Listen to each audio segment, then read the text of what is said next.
कार्तिक पूर्णिमा आज 29 नवंबर को मनाई जा रही है। कार्तिक पूर्णिमा दोपहर 12:47 बजे से लग जाएगी और 30 नवंबर को दोपहर 2:59 बजे इसका समापन हो जाएगा। हिंदू धर्म शास्त्रों में कार्तिक पूर्णिमा की बहुत महिमा बताई गई है। पौराणिक कथाओं के अनुसार स्वर्ग से देवता आकर कार्तिक पूर्णिमा के दिन दिवाली मनाते हैं। इसके अलावा यह भी मान्यता है कि कार्तिक पूर्णिमा के दिन पवित्र नदी में स्नान करने से पाप कर्मों का नाश हो जाता है और मनुष्य के चित्त की शुद्धि अवश्य हो जाती है। कुछ ऐसे भी भक्त हैं जो कार्तिक पूर्णिमा को व्रत भी रखते हैं। तो अब आइए जानते हैं कार्तिक पूर्णिमा व्रत कथा। पुरानी कथाओं के अनुसार दैत्य तारकासुर के 3 पुत्र थे, तारकाक्ष, कमलाक्ष व विदुनमाली। जब भगवान शिव के पुत्र कार्तिकेय ने तारकासुर का वध कर दिया तो उसके पुत्रों को बहुत दुख हुआ। उन्होंने देवताओं से बदला लेने के लिए घोर तपस्या करने लगा और ब्रह्मा जी को प्रसन्न कर लिया।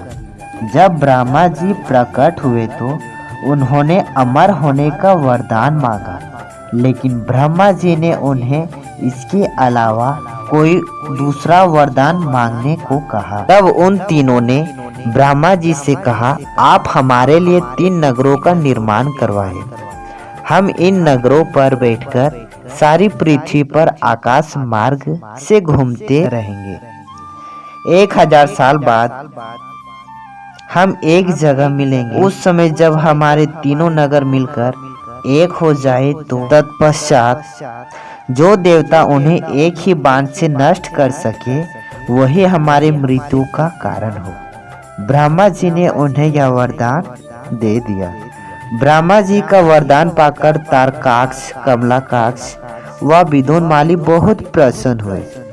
ब्रह्मा जी के कहने पर मय दानव ने उनके लिए 3 नगरों का वरदान किया। उनमें से एक सोने का, एक चांदी का व एक लोहे का था।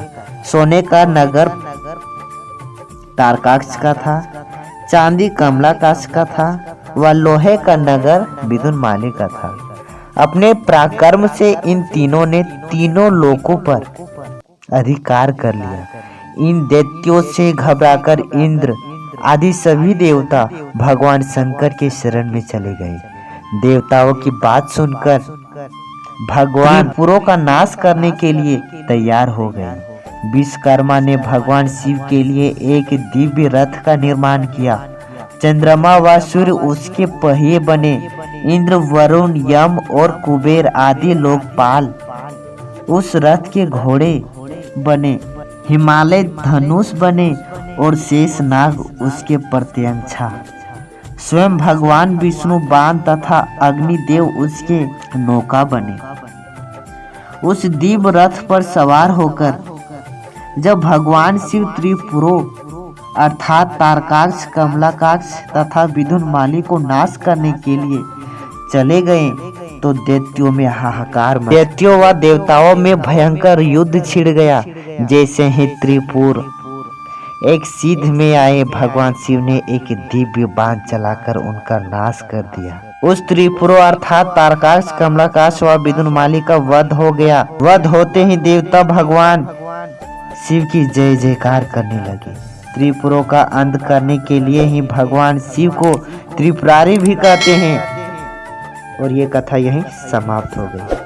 तो दोस्तों, यह कथा आप लोग को कैसी लगी कमेंट जरूर करना है। आप लोग खुश रहना। Bye bye, take care.